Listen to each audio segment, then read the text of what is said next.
Vamos a hacer la lectura del texto que vamos a estar predicando hoy, que estará enfocado solamente en los versículos 6 al 16. Primera de Timoteo, capítulo 4, versículos del 6 al 16, dice así la palabra del Señor. Si esto enseñas a los hermanos, serás buen ministro de Jesucristo, nutrido con las palabras de la fe y de la buena doctrina que has seguido. Desecha las fábulas profanas y de viejas, ejercítate para la piedad, porque el ejercicio corporal para poco es provechoso, pero la piedad para todo aprovecha, pues tiene promesas de esta vida presente y de la venidera. Palabra fiel es esta, y digna de ser recibida por todos, que por esto mismo trabajamos y sufrimos oprobios, porque esperamos en el Dios viviente, que es el Salvador de todos los hombres, mayormente de los que creen. Esto manda y enseña: ninguno tenga en poco tu juventud, sino sé ejemplo de los creyentes en palabra, conducta, amor, espíritu, fe y pureza. Entre tanto que voy, ocúpate en la lectura, la exhortación y la enseñanza. No descuides el don que hay en ti, que te fue dado mediante profecía, con la imposición de las manos del presbiterio. Ocúpate en estas cosas, permanece en ellas, para que tu aprovechamiento sea manifiesto a todos. Ten cuidado de ti mismo y de la doctrina. Persiste en ello, pues haciendo esto, te salvarás a ti mismo y a los que te oyeren. Amén. Todo este capítulo 4 son instrucciones que el apóstol Pablo le dio al joven pastor Timoteo ahora acerca de cómo ser un buen ministro de Jesucristo. La clave de nuestro texto está en el versículo 6, dice: serás buen ministro de Jesucristo. Esa es la frase que va a gobernar todo el capítulo. Todo se trata de instrucciones para que él pueda hacer lo que debe ser como buen ministro. Hablar de este tema tiene un cierto prejuicio. Tal vez alguno esté pensando: caramba, yo que vine con mis problemas matrimoniales, con mis problemas de pecado, mi soledad, y él va a hablar de cómo ser un buen ministro cuando yo ni siquiera tengo el llamado. Tal vez una dama dirá: yo ni siquiera puedo hacerlo. Mis amados, el Señor que inspiró su palabra dejó este texto incluido en las Sagradas Escrituras porque es un texto que necesitamos todos como iglesia. Dios no dejó una Biblia para los pastores y una Biblia para los cristianos, para los hombres, y una Biblia para las mujeres y otra para los niños. Dios dejó una Biblia para todos porque todos tenemos que entender qué es lo que el Señor quiere para su iglesia. Como iglesia necesitamos saber qué es lo que debemos esperar de nuestros ministros. Sin embargo, como ya lo he dicho, cuando hablamos de lo que un ministro debe ser, es por el ejemplo. Pero eso no quiere decir que solamente los ministros lo deben ser. En nuestro texto se le llama al ministro a que se ejercite para la piedad. ¿Eso es algo que solamente lo debe hacer una persona en la iglesia? ¿O es algo que lo deben hacer desde los chiquitos hasta los grandes? Todos tienen que ejercitarse para la piedad. Nuestro texto dice: ten cuidado de ti mismo y de la doctrina. Es que todos podemos creer lo que queramos menos el pastor. Él sí tiene que estar seguro de la doctrina. Todos podemos vivir como demonios, solamente el pastor es el que debe vivir como un ángel. No, todos tenemos que tener cuidado de nosotros mismos. Sé ejemplo en conducta, amor, fe, espíritu. ¿Solamente el pastor? No, todos. Así que, amados, primeramente uno ha de aplicar esto al ministro del evangelio, pero esto es una verdad que aplica para todo cristiano. Yo en mi devocional no necesito saltarme el capítulo 4 porque yo no estoy llamado al ministerio. Yo en mi devocional tengo que prestarle atención qué es lo que se pide aquí como un representante de Cristo Jesús en esta tierra. Amén. Así que vamos a analizar este texto. Hace un tiempo, no muy largo, el pastor Sergio estuvo predicando de los versículos 6 al 12. Eso me va a hacer que pase esos versículos más rápidamente, pero he ocupado toda la sección porque en toda esa sección, hermanos, podemos rescatar 12 marcas. 12 marcas de un buen ministro de Jesucristo. No dije las 12 marcas porque no creo que sea todo lo que se puede decir de lo que debemos ser delante del Señor, pero sí por lo menos rescatando las que este texto nos describan. Entonces, la primera marca que vamos a ver es que un buen ministro de Jesucristo advierte contra la apostasía, versículo 6. Si esto enseñas a los hermanos, serás buen ministro de Jesucristo. Si esto, ¿qué es el esto? Bueno, pronombre nos dice que está reemplazando algo que antecede. ¿Qué es lo que antecede? Lo que vimos hace 8 días, la advertencia contra la apostasía. Lo primero que Pablo le dice a Timoteo es que debe advertir a la iglesia contra todas esas falsas doctrinas que pretenden alejar a los cristianos del camino que Dios quiere. Hay 2 reinos. Dios quiere a las personas en su reino, Satanás los quiere para su reino de condenación. Las personas son engañadas por Satanás y la misión de los ministros es advertir contra la apostasía, advertirle al pueblo de que hay un enemigo que los quiere engañar. Ustedes han visto en esas imágenes que muestran de los pastores que ellos tienen como una vara larga. Esa vara es utilizada como para extender el brazo y guiar a la iglesia, pero esa vara también tenía otra función. Cuando venía el lobo, con ese le daban. Entonces el pastor tiene 2 voces, decía Calvino. Con una guía a la iglesia y con otra espanta a los lobos, los ahuyenta. Entonces los pastores apaciguan, apacientan, guían a la iglesia con la palabra, pero también están diciéndole a la iglesia, cuidado que por ahí hay un pocotón de falsos, y cuidando a la iglesia de las herejías. Eso sí, el Señor Jesús. Él con los fariseos hipócritas, mentirosos, sepulcros blanqueados, con los discípulos, ¿todavía no entienden? Bueno, se los repito otra vez, porque eran su pueblo. Entonces, una primera marca de un buen ministro de Jesucristo es que advierte contra la apostasía. Dice el texto, serás un buen ministro nutrido con las palabras de la fe y de la buena doctrina que has seguido. Porque por supuesto, para poder ahuyentar, él necesita saber qué es la verdad. Se tiene que conocer la verdad. La segunda marca que nuestro texto da, versículo 7, desecha las fábulas profanas y de viejas. La idea es, eso de fábulas se refiere a mitos profanos, y la idea de viejas era una expresión del primer siglo para referirse a lo que le pasaba a algunas mujeres que empezaban a sufrir de demencia senil y empezaban a hablar de un montón de cosas sin importancia. Entonces la exhortación es: desecha el error y todo ese montón de cosas sin importancia. Ya en el capítulo 1, versículo 4, le había dicho: ni presten atención a las fábulas y genealogías interminables que acarrean disputas, más bien que edificación de Dios, que es por fe, así te encargo ahora. Deja las fábulas y deja ese montón de discusiones bobas que lo único que traen son contiendas innecesarias. El pastor no le presta atención al error, el pastor no le presta atención a las mentiras, y lo mismo tiene que hacer todo cristiano. Tiene que desechar el error en su vida y tiene que dejar de estar prestando tanta atención a tanta cosa insignificante que más bien distraen de lo esencial de la fe. Tercera marca de un buen ministro de Jesucristo: se ejercita para la piedad. Versículo 7 al final. Ejercítate para la piedad, porque el ejercicio corporal para poco es provechoso, pero la piedad para todo aprovecha, pues tiene promesa de esta vida presente y de la venidera. Noten, el texto no está diciendo que el ejercicio corporal es algo malo. No, está muy bien si una persona madruga a trotar, a levantar pesas, a hacer ejercicio, etcétera. Eso está muy bien. Lo que el texto está diciendo es: eso no aprovecha para mucho. Eso es algo que solamente te va a servir para esta vida. Pero cuando te ejercitas para la piedad, eso es algo que trasciende esta vida. Tiene recompensas de la vida futura. Y la comparación es bien interesante porque, hermanos, levantarse a trotar, pues no siempre es muy divertido.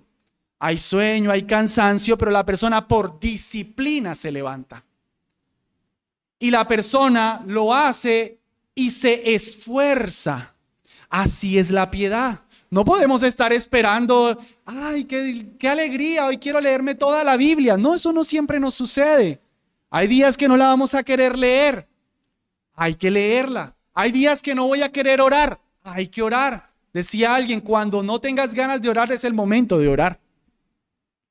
Así como la persona no quiere hacer ejercicio, pero lo hace por disciplina, así en la piedad.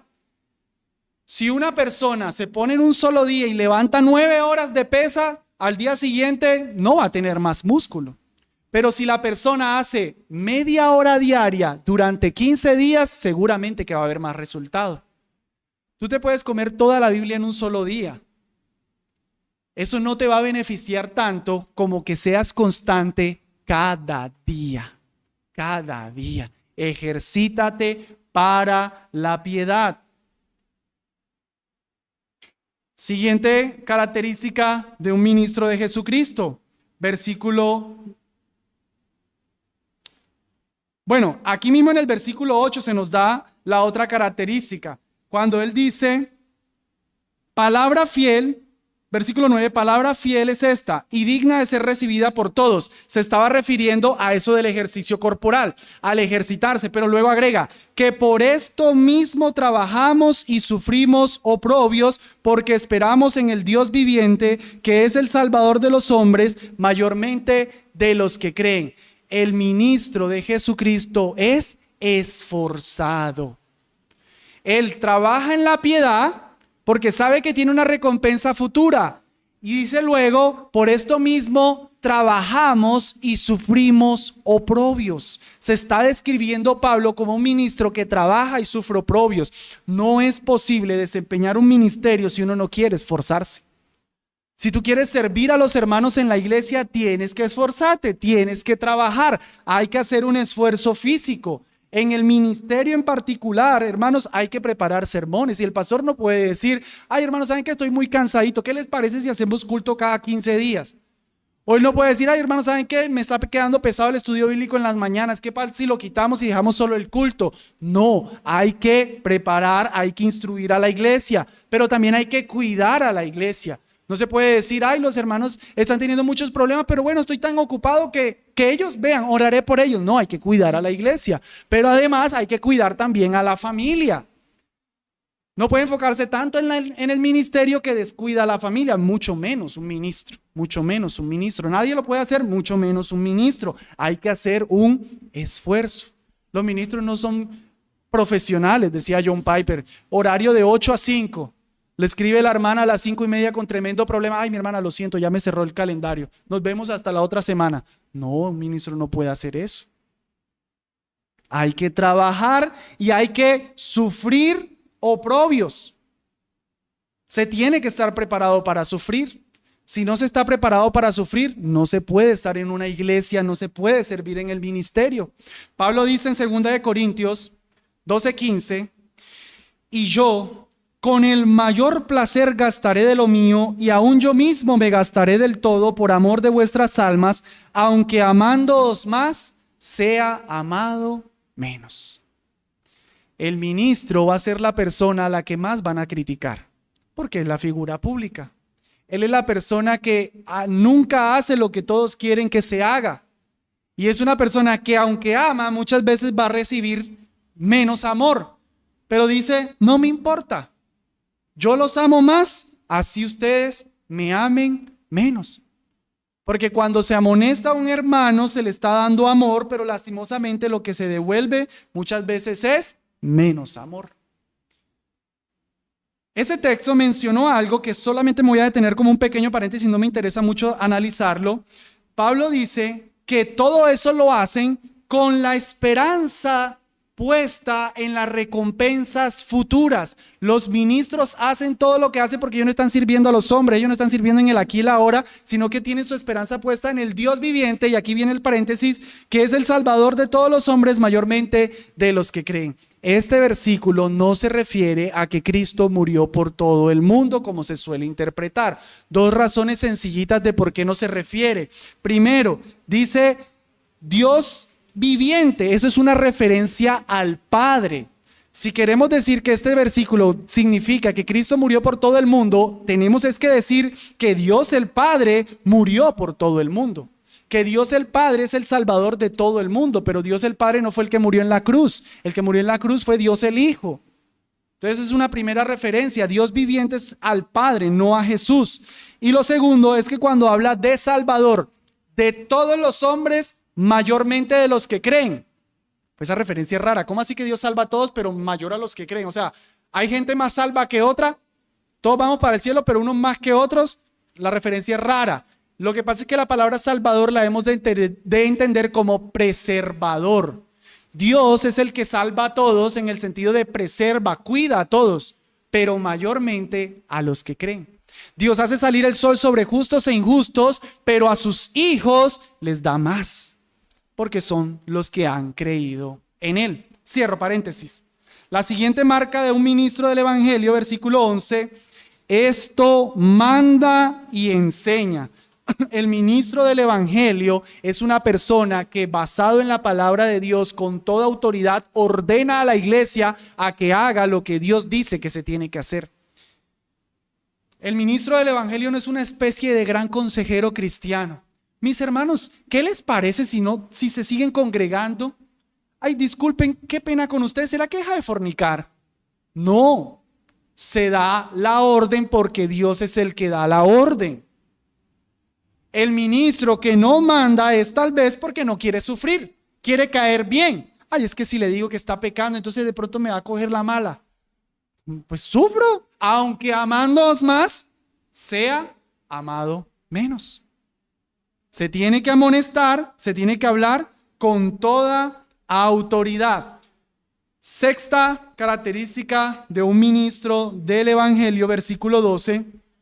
Ninguno tenga en poco tu juventud, sino sé ejemplo de los creyentes en palabra, conducta, amor, espíritu, fe y pureza.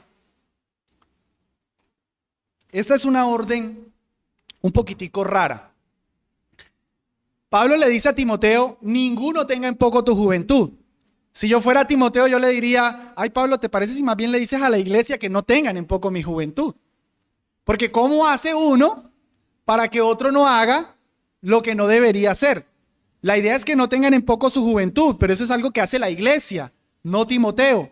Pero Pablo le da la orden a Timoteo porque Timoteo sí tiene una responsabilidad. Hay algo que él sí puede hacer para que entonces la iglesia no cometa la falla de menospreciarlo. ¿Y qué es? Ejemplificar. Ser un modelo a seguir.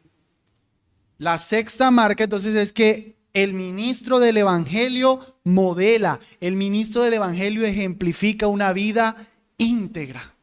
Esa es la manera en la que la iglesia no va a menospreciar su juventud. Y Timoteo aquí tiene más o menos unos 35 años, o sea que ni siquiera es un muchachito. Pero aún así en su época lo podían menospreciar porque Timoteo estaba llegando a corregir a hombres mayores que él. Y aunque por supuesto los hombres mayores merecen respeto, merecen todo honor como personas mayores, las órdenes que Timoteo tenía que hacer debía ser recibida por los mayores porque Timoteo tenía un ejemplo que ratificaba su enseñanza. Es interesante que Pablo no le dice, Timoteo, ninguno tenga en poco tu juventud, por eso enséñale bien que yo fui el que te di la autoridad.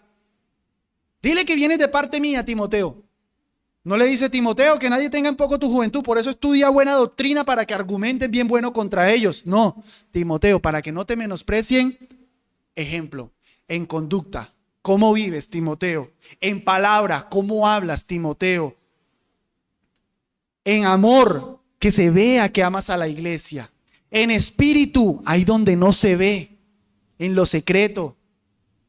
En fe, que se vea un hombre de fe. Por algo dice por allá Hebreos que considerad a vuestros pastores cuál haya sido el resultado de su conducta e imitad su fe. Se tiene que ver la fe. Y pureza. Cuando la iglesia veía eso en Timoteo, entonces no se iba a menospreciar su autoridad. Jóvenes de la iglesia, su vida cristiana, lo que ustedes dicen va a ser vindicado con su vida, con toda autoridad. Una joven de esta iglesia puede amonestar a una mujer mayor de la iglesia cuando la ve pecando porque esa joven tiene un testimonio íntegro.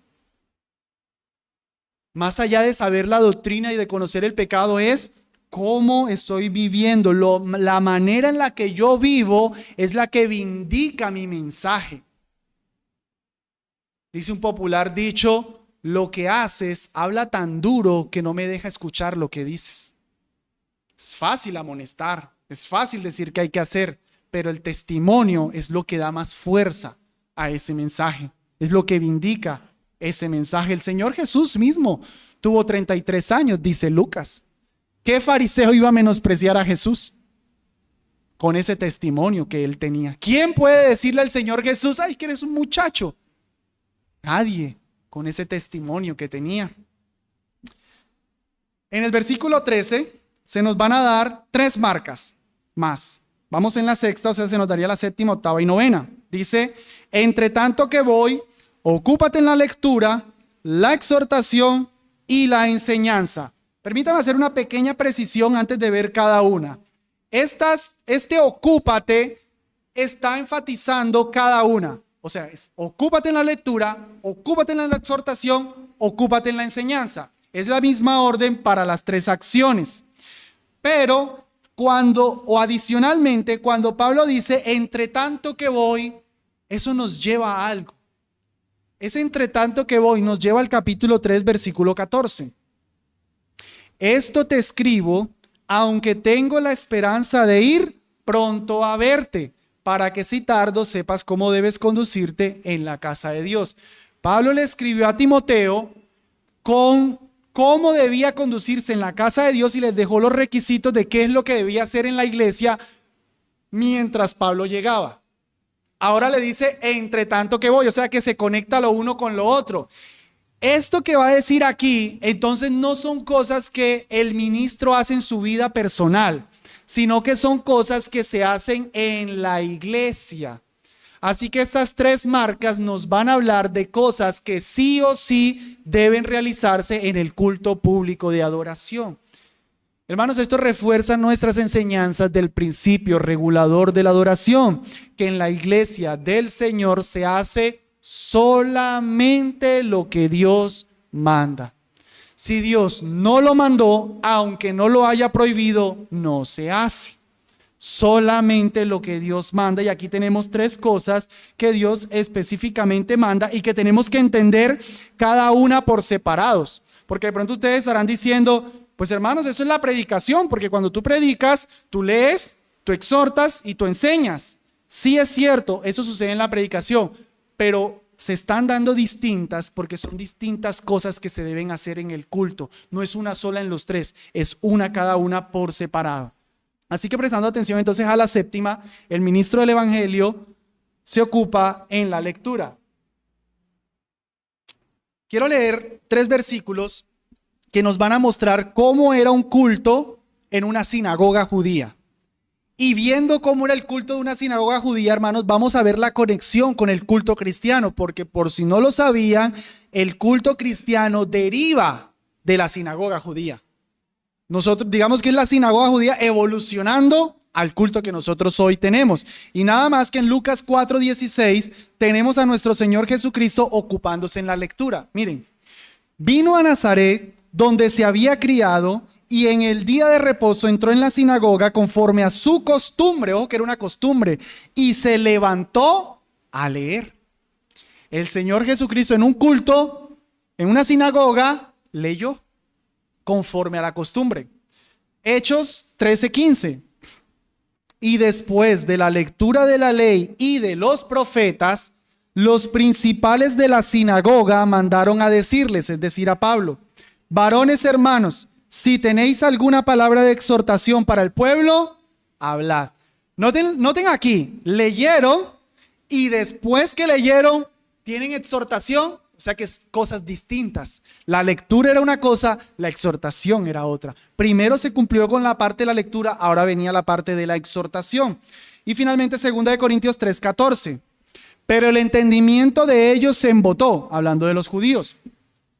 Porque hasta el día de hoy, cuando leen el antiguo pacto, les queda el mismo velo no descubierto, el cual por Cristo es quitado.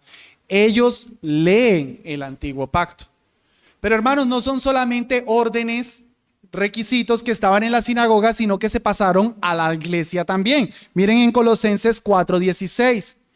Cuando esta carta haya sido leída entre vosotros, haced que también se lea en la iglesia de los laodicenses, y que la de la Odisea la leáis también vosotros. ¿Notan la orden explícita de leer? Lean la de la Odisea aquí, y que esta de Colosas sea leída en esa iglesia. Por orden apostólica se tenían que leer las cartas. Primera Tesalonicenses 5:27, os conjuro por el Señor que esta carta se lea a todos los santos hermanos. Orden divina, conjurada, que se lea la carta en la iglesia.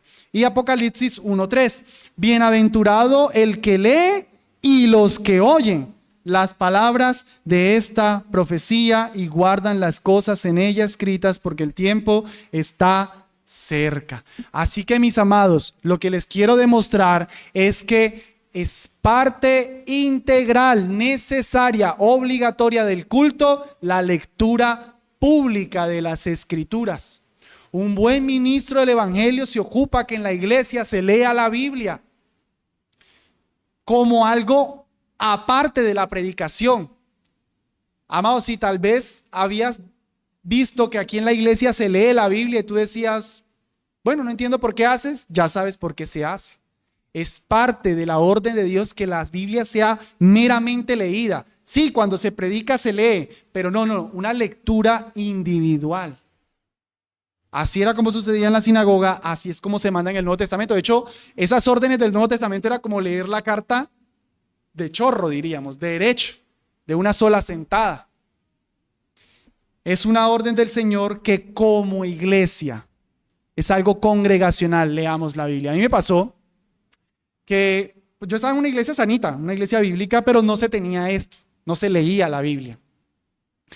Y una vez visité una iglesia, solo la visité, y yo vi que dijeron, vamos al momento de la lectura, y se levantó el hermano que iba a leer, abrió Efesios, recuerdo, lo leyó, y se sentó, y yo dije, ¿y aquí qué pasó? Y después cantaron, y después predicaron, y no predicaron del texto que leyeron, y yo quedé súper confundido, y ¿por qué hicieron eso? No lo entendí. Ya después del tiempo fue que vine a entender que debe ser parte integral, natural del culto, el que se lea públicamente. Uno lee, pero todos estamos siguiendo. Por eso se anima a sacar la Biblia o de pronto mirándolo en la pantalla. Pero yo debo estar leyendo. Ese no es el momento para yo hacer algo. Venga y aprovecho. No, estamos todos leyendo la Biblia porque Dios mandó a que la Biblia sea leída. Pura la Biblia. No es un mini sermón. Es la lectura pública de las Escrituras. Unos pequeños pensamientos prácticos, eso nos lleva, hermanos, a que puede leerse cualquier parte de la Biblia. Hasta el momento nosotros leemos el mismo texto que se va a predicar, pero es legítimo y me gustaría tal vez que le dijéramos un evangelio, por decir. Vamos en la lectura a leer un capítulo de un evangelio. No pasa nada. Normal, se está leyendo la Biblia. ¿Se quiere leer el mismo sermón? No pasa nada. ¿Se quiere leer un salmo, un capítulo, una sección? Lo importante es que se lea públicamente, solo la lectura de las Escrituras. Por supuesto, hermanos, como el Señor dice, hágase todo decentemente y con orden, hay que hacerlo decentemente y con orden. ¿Eso qué me lleva? Una aplicación práctica. Tal vez no sería bueno que todos leyéramos a una sola voz. Somos una iglesia pequeña, nos ha funcionado, pero puede ser que si se lee todos a una sola voz empiecen a perder. O antifonalmente, no, los hombres leen una parte, yo leo y los otros leen otra parte, se puede empezar a perder y se pierde el orden de la iglesia. Por eso mejor lee uno, pero todos seguimos la lectura. Y esa parte yo estoy adorando a mi Señor. Octava marca se ocupa de la exhortación. Esta palabra, hermanos, no se refiere a que el pastor anda regañando, sino que anima, exhorta a la iglesia, la reta, la lleva a lo que el Señor quiere.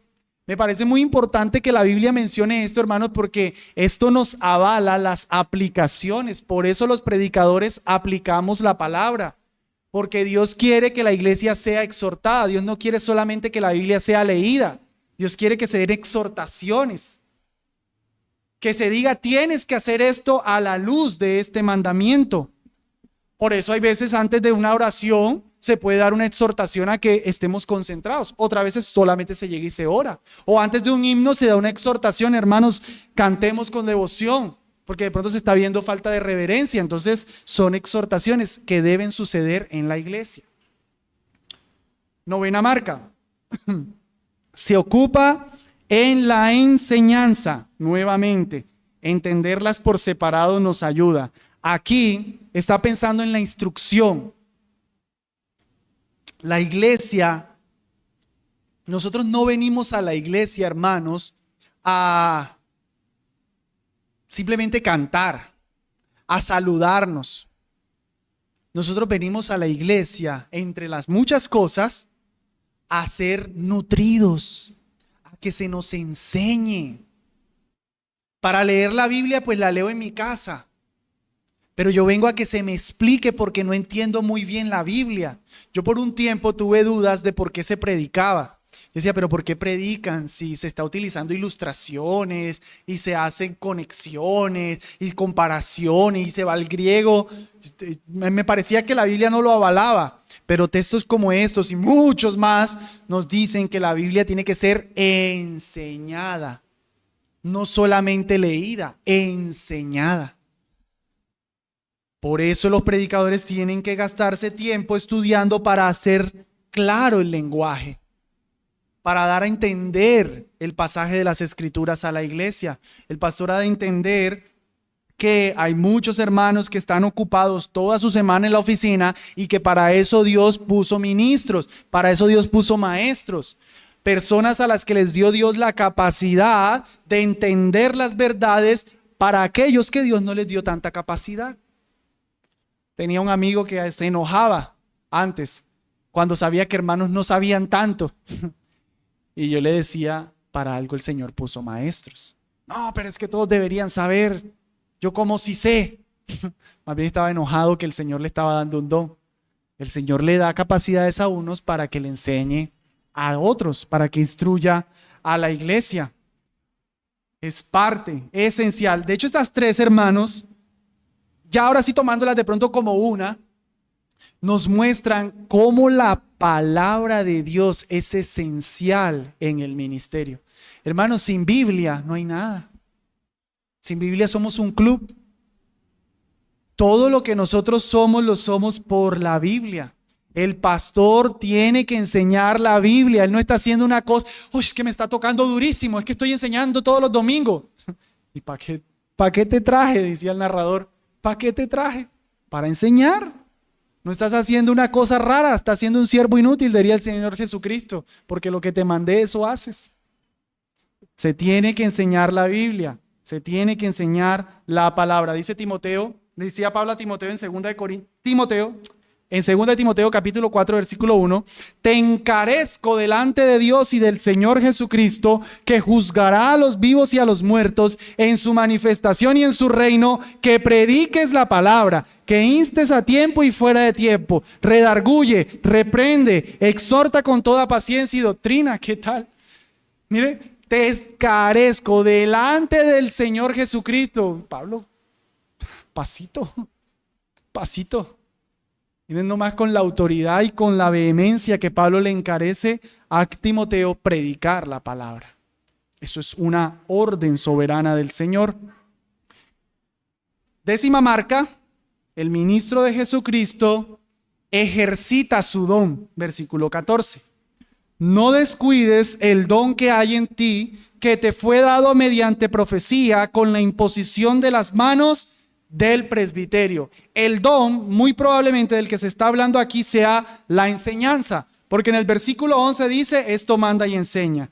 En el versículo 13 le habló de la enseñanza. En el versículo, aquí mismo al final del versículo 14, cuando le dice la imposición de las manos, luego lo anima, ocúpate en estas cosas, permanece en ella, para que tu aprovechamiento sea manifiesto a todos, o sea, que todos puedan ver. Y en el versículo 16 le habla de la doctrina y de los que le oyeren. Hay como un énfasis a enseñanza. En el versículo 6 también enseñanza. Entonces muy probablemente la enseñanza de la que aquí se está hablando del don del que se está hablando aquí sea la enseñanza.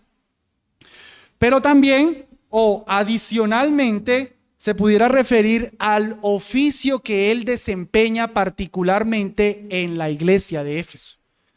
Es decir, que mediante profecía se declaró que Timoteo era el hombre que iba a estar gobernando, pastoreando la iglesia de Éfeso y corrigiendo todos los desórdenes que en esta iglesia había. Cosa que por supuesto no iba a poder hacer si no tenía el don de la enseñanza. Entonces, eso es el don, eso es lo que Timoteo hace. La orden es, ejercita ese don. No lo descuides, no lo tengas como una cosa sin importancia. El buen ministro esfuerza en lo que el Señor lo llamó a hacer. Y amados hermanos, a todos aquí el Señor nos ha llamado a hacer cosas por su reino. Él quiere que ejercitemos nuestros dones.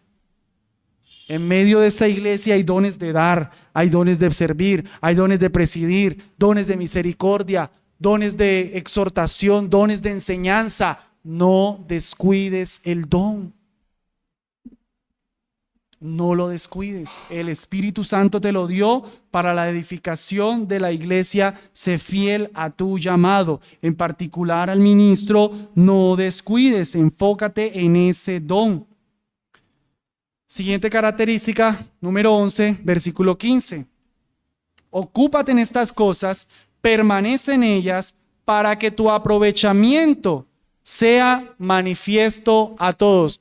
¿Cuál aprovechamiento? Ya les estoy diciendo lo de la enseñanza. Pero lo anima a que se ocupe, a que persista. La idea del griego es como, sé en esto, defínete en esto, entrégate a esto.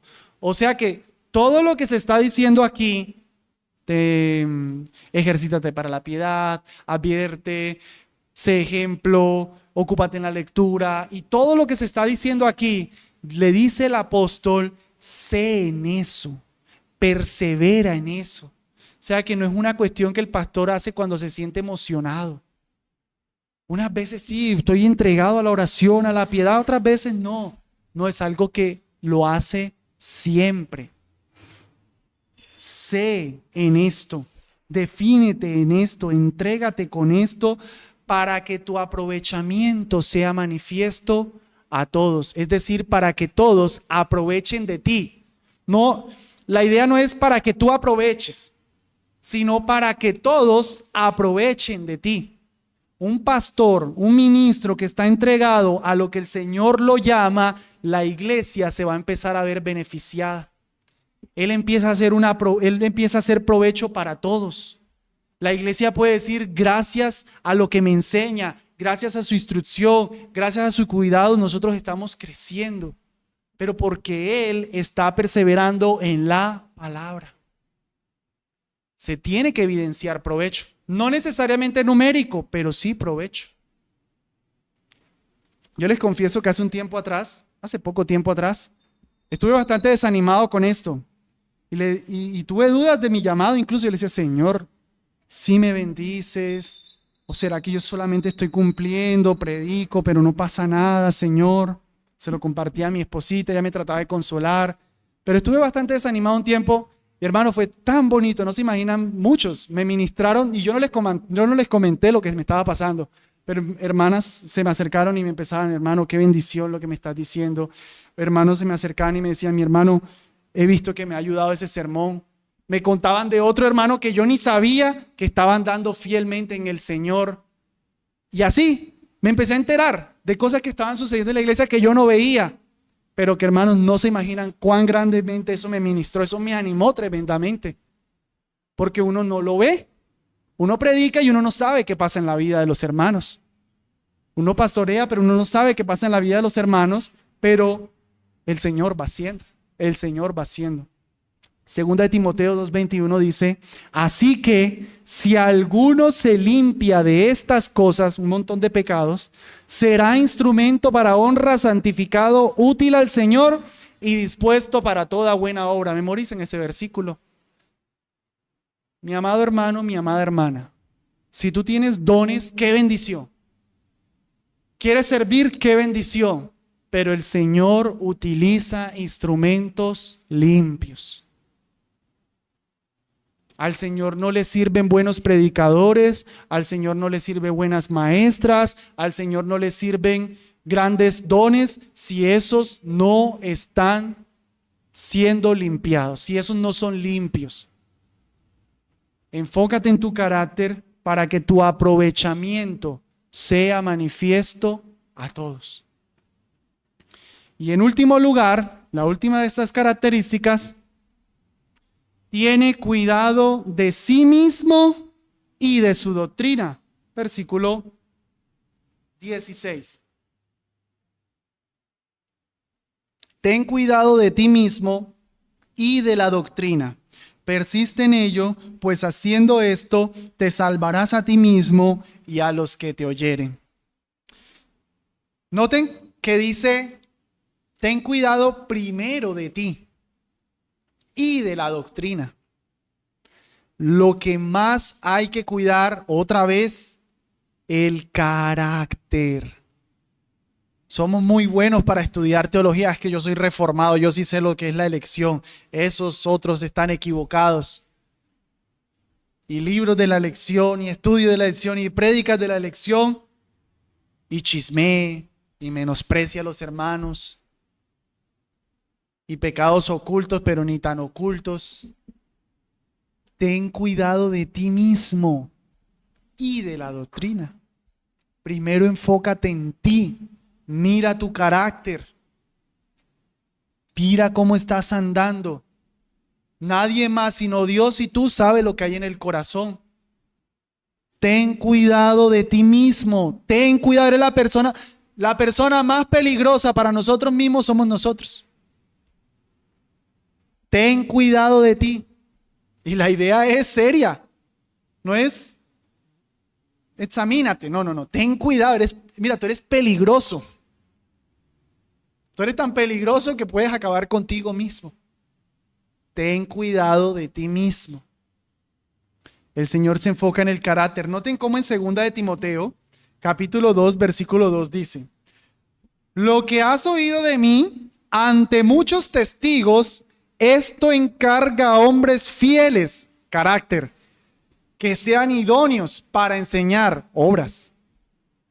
Nota, no dice lo que has oído de mí, eso encarga a los mejores predicadores que tengas en la iglesia. Y después mira que sean fieles. No. Primero mira que sean fieles. Segundo requisito, que sean aptos para enseñar. Primero el carácter. Después lo que se hace. Primero ser antes de hacer. Esa es la máxima. Ser antes de hacer. El Señor quiere que primero seamos antes de que hagamos. Lo que estamos muy seguidos con el Sermón del Monte. Cuando el Señor empieza el Sermón del Monte, ¿con qué empieza? Bienaventurados. Vosotros sois la luz del mundo, vosotros sois la sal de la tierra. Lo que son. Después de haberle dicho lo que son, ahí sí, no maten, no mientan, no juren, amen, etcétera, etcétera. Primero lo que eres, primero el carácter, luego sí hablamos de lo que se hace. No obstante, decir que hay que cuidar primero de nosotros mismos no significa que no vamos a cuidar nuestra doctrina. Ten cuidado de ti mismo y de la doctrina. O sea que hay que prestarle atención qué es lo que creemos. El ministro del Evangelio en particular tiene que estudiar constantemente las Escrituras y no solo para predicar. Yo sospecho que hoy día hay muchos ministros del Evangelio por ahí que están haciendo un montón de cosas simplemente porque así lo hace todo el mundo. Ellos bautizan en el nombre del Padre, del Hijo y del Espíritu Santo por inmersión, pero no tienen ni idea por qué se hace así. Lo hacen así porque lo vieron que todo el mundo lo hacen así, porque es lo que siempre han creído y no tienen ni idea de por qué lo hacen. Hay que estudiar la doctrina, hay que gastarse el tiempo en la palabra del Señor.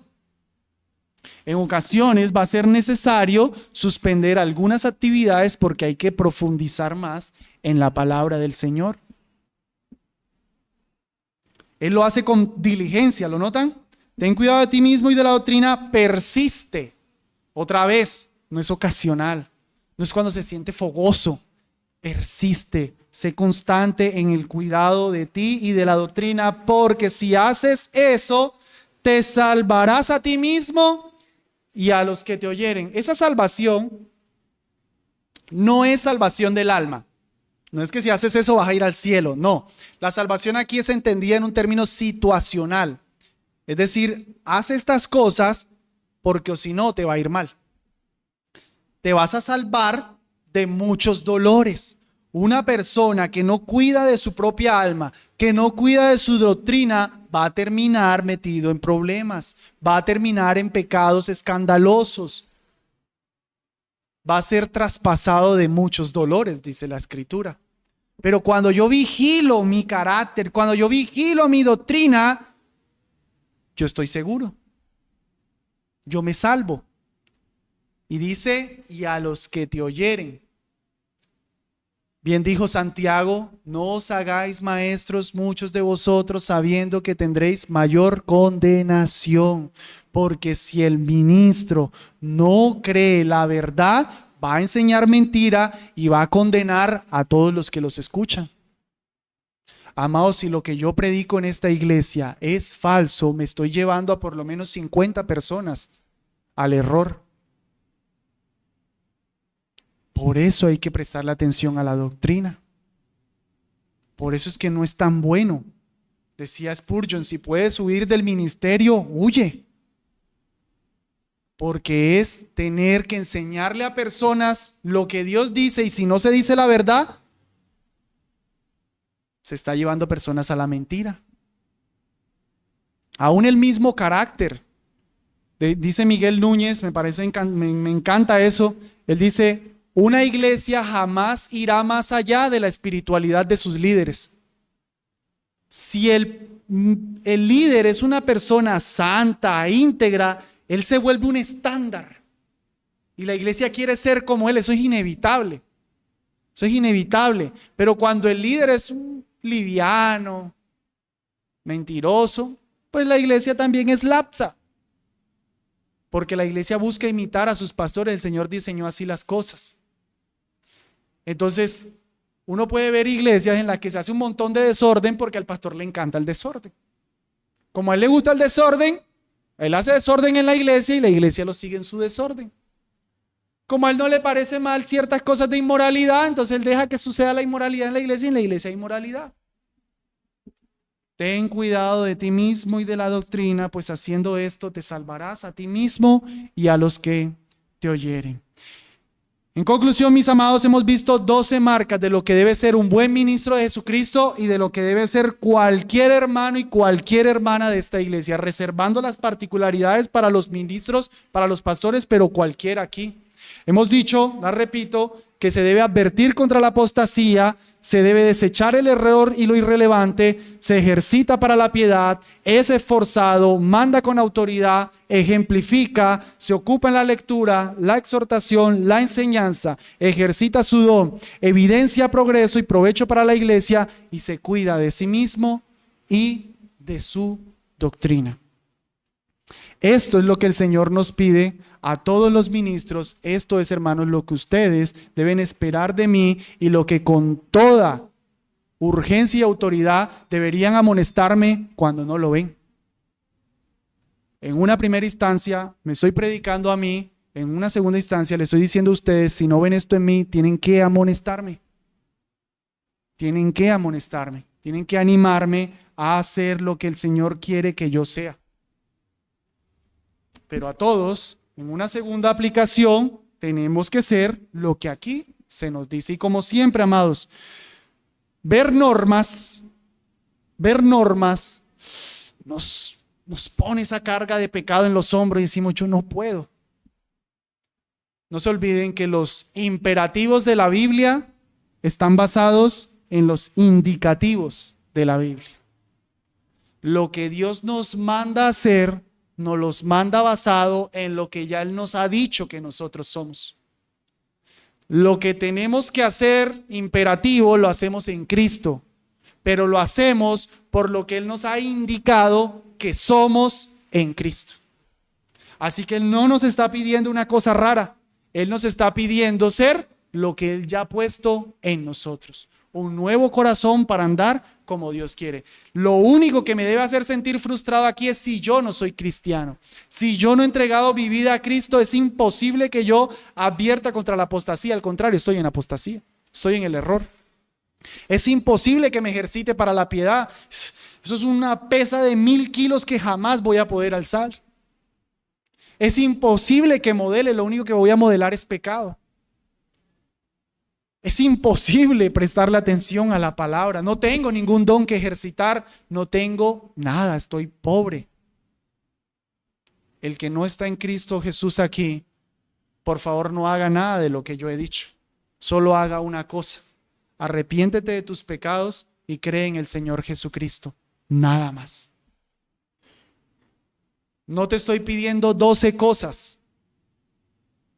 Eso no lo puedes hacer si no estás en Jesús. Si no estás en Jesús, Él solamente te manda a que te arrepientas de tus pecados y creas en Él. Después hablamos de lo demás. Primero eso. Ven a Cristo, entrégale tu vida toda a Él. Quisiera pedirle el favor al hermano Carlos que ore por la predicación y por mí. Bien, hermano.